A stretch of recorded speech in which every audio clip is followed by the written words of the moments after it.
Good morning sa lahat. Glory to God. Salamat sa Panginoon sa taong ito at sa araw na ito. Sa biyaya na ibinigay niya po sa amin at sa pinagkaloob niya po sa aming grasya na kanya pong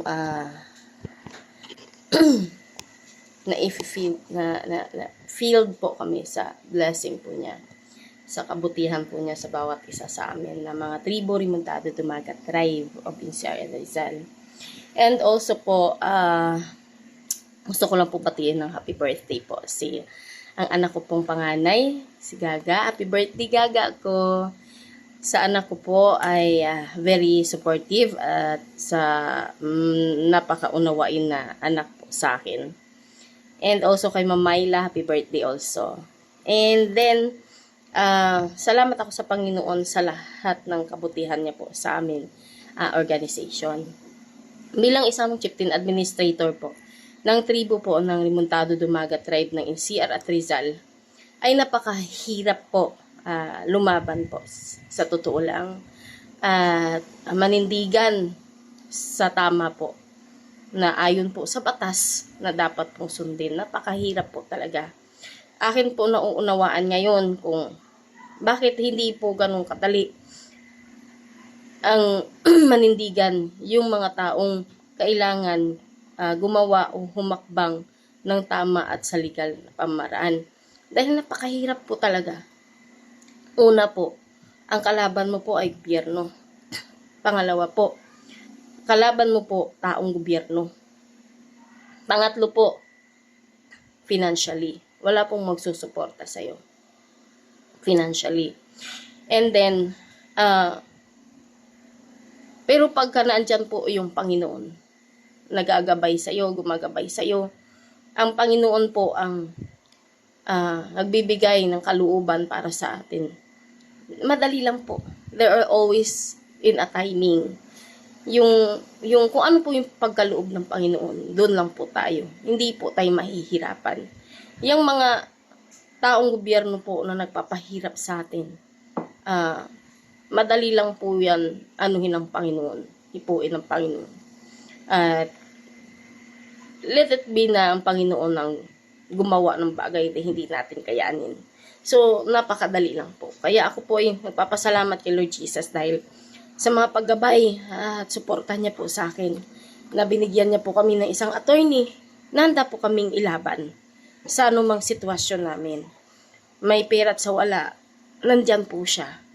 Kasi, kahit 1,000 lang po. So, thankful po kami sa Panginoon kasi binigyan na po kami ng katulad ng abogado po namin. And, ang akin lang po na hiningi namin po sa Panginoon na ang proteksyonan niya po ang attorney namin. Kasi, nag-iisa lang yan eh. Siya na lang yan eh. Nag-iisa lang yan na gumagawa at sumusuporta at lumalaban para sa amin. And also, I really thank you also kay VP Sara Zimmerman Duterte. Isa mo kami yung admirer po. At suporta po kami lagi sa inyo. Dahil departamento mo lang po ang hindi po kami nakaranas ng hirap. Hindi po namin naranasan ang discrimination. Wala po kaming naranasan o minsan naalala na naghirap kami sa pagkuha ng tulong po ng departamento nyo bilang isang Vice President ng gobyerno ng Pilipinas. So, sa lahat ng departamento, nakadaan po kami ng diskriminasyon. Nadaanan po namin yung laban na akala namin hindi na po kami makahinga sa laban na yan. So, thankful po ako sa Panginoon kasi siya talaga ang nagbibigay ng paghihinga, nagbigay ng hinga sa amin po para patuloy sa paglaban at upang makamit ang tagumpay ng dahan-dahan. So, really thankful po talaga sa Panginoon. And also kay BP Sara, salamat po sa patuloy niyong suporta po sa amin. Sa patuloy niyo pong paggabay po sa amin. At sa iyong departamento po, hindi po kami nakaranas ng hindi mo kami sinagot. Hindi mo kami na-endorse kung saan. Hindi puno yung oras mo para gabayan kami, tulungan kami, kahit sandiyan ka sa sitwasyong ganyan. So, thankful kami na nagkaroon kami ng isang Vice President ng Pilipinas na tulad po ninyo, BP Sara, Sir Meyman Duterte. Sana po ay hindi po magbago ang inyong departamento na tulungan po kami. Kami bilang tribo ng lugar ng NCR Rizal ay patuloy po kaming susuporta po sa inyo. Hanggat kaya po namin kami magsuporta din sa inyo, sa anumang kakayanin namin ay hindi po kami mag-aalinlangan po. Salamat po, BP Sara, sa lahat mong suporta po sa amin. And also, really thankful ako doon sa naibigay niyo po sa amin. And naano ko na rin po, na i-provide ko na po yung limang city po ng Calabarzon 4A po. At 2 city po ng NCR. And then I will go to follow also the 3 cities pa po ng Calabarzon 4A and 2 cities po ng NCR. So, inaayos ko lang po kasi nawala po kasi yung mga files namin noong dinimolish po kami sa Napindan, Taguig City. So, nawala po yung files ng 5 area ko, ng 5 cities ko po. So, hinihingi ko pa po yung ibang ID po, pinapa-forward ko pa po sa akin. And then also, hinahanap ko din po sa other files ko na na-save ko po doon. So then, kahit hirap po ako, gumawa po ng Excel, ano ba yun, yung PDF, para po maitago ko po o maikip ko po yung mga identification or mga IDs po ng aking mga katribuhan, ay ginagawa ko po lahat at inaalam ko po kahit hindi po ako IT. Pero I really thankful sa Panginoon kasi pagka ginusto mo talaga, may pamaraan para malaman mo po. Kaya I really thankful sa Panginoon. Kahit dahan-dahan at matagal, pero nakukuha ko rin po. And also, salamat din po sa tulong po na nangyari po sa amin dito sa Napindan, Taguig City. Dahil I really hurt so much po. And I recall the pain also nung kabataan, nung sa side pa po ng aking mga lolo't lola. I recall it po na kung gaano po kahirap ang nangyari po sa kanila.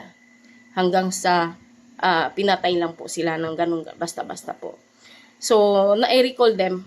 So, very painful po sa akin kasi ito pala yung nangyari din sa kanila na ngayon ay nangyari din sa amin sa lugar ng Pasig, na ginawa po sa amin ng Pasig, which is sa lugar po namin sa Taguig. So, namumuhay po kami ng maayos at masaya dyan. Hanggat sa inayos po namin ang aming dokumento para hindi naman po kami mawalan. And we do also na maayos po ang dokumento namin na maka-project po kami bilang tribo po ng Rizal, ng NCR Rizal, ay magkaroon man kami ng sarili naming project. Kasi sa development po kasi, wala po kami wala kaming development po kaming tribo na para mai-develop din po namin yung agricultural namin, yung pamumuhay namin, yung pagkikitaan namin, na meron kaming development na amin. Wala po kaming ganun. Kasi nagtiwala at nandyan po kami sa under ng NCIP, which is na ang development po ay sinusuportahan po ng NCIP sa mga LGU. So kami po na tribo, nawawalan po kami na dapat po ang development po na yan is bilong po ang tribo. Hindi po kami nabibilong, kundi binabayaran lang po ang tribo ng mga leader. Mga leader lang po ang binabayaran. Dahil yun po ang nakapirma at yun po ang mga leader So sila lang po ang nababayaran at nabibigyan. How much more po yung namang ibang katribuhan na under po sa mga leader na mahihirap. Hindi po sila nagkakaroon ng tamang suporta, tamang pag-provide para sa mga needs po nila. So, wala po naman kaming ginawang masama, kundi sinunod lang po namin kung batas ng EPRA 8371 na nasang-ayon sa self-governance. Ano ba ang self-governance? May sarili kaming gobyerno. Ano po ba ang sariling gobyerno namin? Andyan po lahat sa loob ng EPRA 8371 na kung saan po, yun po yung lamang pong sinunod namin. Hindi po kami nagbawas, hindi po kami nagdagdag. So, ang development kasi, manggagaling po sa aming katribuhan. So, yung ginawa ko po dyan sa Napindan, Taguig City, ay dinevelop po namin para po sa pamumuhay ng cultural communities po namin bilang tribo po ng NCR and Rizal. Para meron naman pong makikitang development ang tribo. Meron naman makikitang, meron namang project pala ang katribuhan dito. Magaling na pala yung mga tribo. Nagkakaisa na palang mga tribo. Meron na palang development ang tribo. Nung makasabay naman kami sa pag-unlad ng gobyernong Pilipinas, hindi yung kami yung naiiwan, nawawalan kami So, ginawa lang po namin yung the best namin para naman lahat ng aming angkanan na katribuhan ay magkaroon ng development. Kasi kung iasa po namin ang development sa NCIP, wala pong mangyayari sa amin. Lahat po ay nanggagaling po sa NCIP, sila lang po nang mayaman. Sila lang nag-aangat ng buhay nila. Paano naman kami ng mga katribuhan na wala pang sapat na knowledge, wala po kaming sapat na kaalaman, paano namin i-develop ang aming pamumuhay? Para po i-develop po namin yung aming self-governance. So, ginawa po namin yun, pero bakit pilit po kami inaapakan? Bakit pilit kaming dinudurog sa sariling amin? Kami pa yung sinasabihan na sindikato. Kami pa yung sinasabihang ng gugulo. Kami pa yung sinasabihan ng aagaw. Kailan ba nang agaw kami? Kailan ba kami nang gulo? Kailan ba kami naging sindikato sa sarili naming lupain? Napakasakit po talaga. Kasi nakita ko pa po yung project ng Pasig, doon po sa area namin ng Napindan, Taguig City. Yung project nila, pinasa ko yan Yan po ang ginawa ng engineer ko at saka ng architect ko na project namin. Yung guhit po na yun, na 2 area po, yun po yung project po namin, na magiging community po namin. Sinubmit ko po yun sa kanilang office. Sinubmit po ako sa legal po na advisor po ni BP ni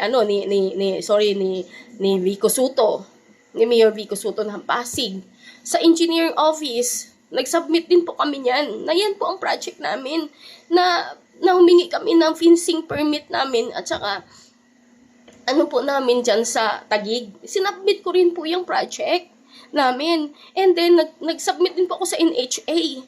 So, nag-submit din ako kay Kapitan Salandanan ng Pasig para alam nila na kami po ng mga tribo ay meron po kaming project kasi umaasa kami na ayon sa Section 2 and 29 ng EPRA 8371 na nasa gobyerno po ang siyang katuwang namin para kami protektahan at kilalanin at tulungan. Yun pong inaasahan namin na mangyari na ibigay po sa amin ng mga LGU.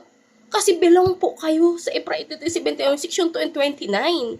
And then, nag-submit din po ako kay Jerome ng Napindan, kapitan po ng kapitan po ng Barangay Napindan po ng Taguig City. Si Jerome po, si Kapitan Jerome, si Resurrection, napakalimutan ko yung ano niya. Pero pinahirapan lang din po kami ng barangay dyan, ng Napindan. Paulit-ulit po kami dinidiscriminate nila. And then, lagi po ako nagko-complain sa 888, pero ang Office of the Mayor ng Taguig ay lagi pong nag-endorse at lagi pong nagsasabi sa kanila. Pero hindi po kami tinutulungan, bagkus po kami pinapahirapan at sinasaktan kami tuwing aakyat po kami dyan sa kanilang opisina sa barangay captain po ng barangay Napindan. And then, I really thankful din ako kay Mayor Cayetano kasi tinutulungan niya po ako sa endorsement na hinihingi ko po na tulong at maging po sa upaw, ipapaluap ko pa po. And then, nag-submit po kami niyan lahat ng aming project. Nagulat ako, yung project namin, katulad lang din sa project ni Mayor Vico Soto. How come na nagparihas kami ng project? Kasi ang project namin, nabuo yun noong 2022. Ang kanilang project, nabuo noong 2020, for which is, I already submitted in NHA, in the engineering office, and Attorney Marilu, and sa lahat po ng departamento ng under po kay Mayor Vico Soto, at saka maging po sa engineering office po ng Taguig, I already submitted sa mga project po namin bilang kami po na tribo magkaroon ng sariling development sa sarili naming lupain. And then I shock na bakit same ng project? Bakit same ng guhit ng mapa? Same kami ng survey. Bakit ganon? So it's hard to feel na kinukunan kami, na pinapahirapan kami. Exactly kung ano po yung amin. So, I fighting also and supportive, sobrang supportive kami sa administration ni Mayor Vico Soto. And then, I really have pain, too much pain nung malaman namin na talaga palang si Mayor Vico Soto ang bumili ng area namin na hindi niya alam o alam niya man bakit ganon. I really thankful din sa tulong po ng lahat sa suporta po ng aking mga katribuhan para patuloy kaming lalaban kahit na hirap na kami. Pero pagka nagkaisa at nagtutulungan, napakadali lang po. Kaya ako'y nagpapasalamat din po sa aking mga katribuhan sa patuloy nilang suporta, tiwala at pagkakaisa sa amin na hindi nagbabago po. And really thank you din sa Panginoon dahil sa paggabay niya po sa amin. And ang sabi ko nga po sa kanila, kaming mga tribo ay wala namang problema sa amin. Pagkailangan po ng development ng gobyerno, very understanding po kami at very supportive kami. Binibigay nga lang namin yung lupain Hindi kami wala kaming reklamo. Pero sana naman, sa development namin, para sa amin naman to ay ganun din po. Gawin ninyo po sa amin. Maging supportive din po kayo sa amin at magiging din po kayo, magkaisa din po kayo sa aming development. Kasi 78 years naman kami sumuporta sa gobyerno ng Pilipinas Ngayon lang din naman kami magkaroon ng sarili naming development Huwag niyo namang ipagkait, pahirapan kami. Yun lang naman ang akin Ito'y para sa buo kong angkanan, ito'y para sa buo kong pamilya at sa katribuhan ko to. Para magkaroon naman kami ng sarili naming development, sarili naming pagkikitaan, magkaroon na kami ng sariling development na masabi namin sarili naming development, sarili naming proyekto ito. Yun naman gawin nyo naman yung Section 2 and 29 ng IPRA 8371 para naman hindi naman parehas tayo na i-bless ng Panginoon. Kasi kung pinapahirapan niyo po kami, sa huli naman po yung project niyo hindi magiging maganda Kasi, hindi maganda kasi walang grasya ng Panginoon Bakit? Kasi kami na inaapi niyo Wala naman kaming ginawang masama Wala naman kaming kinukuhang pera sa ibang tao. Wala po kaming inaapi at kinukunan. Nagsasarili po kami, gumagawa ng sarili namin.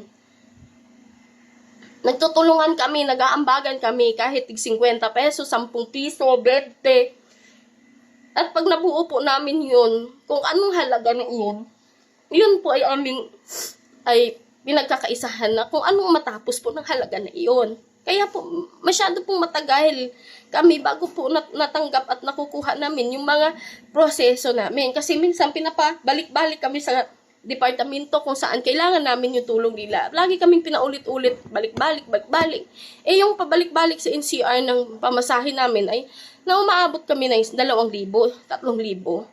So, yung ambagan po na yan, isang beses na ambagan namin sa isang buwan, tama lang po yan sa aming mga pagpaluap at pagpasubmit. So, pag pinahirapan kami pabalik-balik, kaya kami tumatagal kasi kailan na naman kami makabuo ng ambagan namin para sa pamasahe So, sana naman ang akin namang kahilingan gawin naman ninyo yung batas ng IPRA 8371 ng Section 2 and 29 para naman magkakasabay-sabay naman tayo sa pag-angat. Magkasabay-sabay naman tayo sa pagbigay ng pag-angat ng mga programa at development natin. Hindi naman yun, binigay naman ng Panginoon itong sanlibutan at ito lahat ay para sa lahat. Hindi ito para sa inyo lang.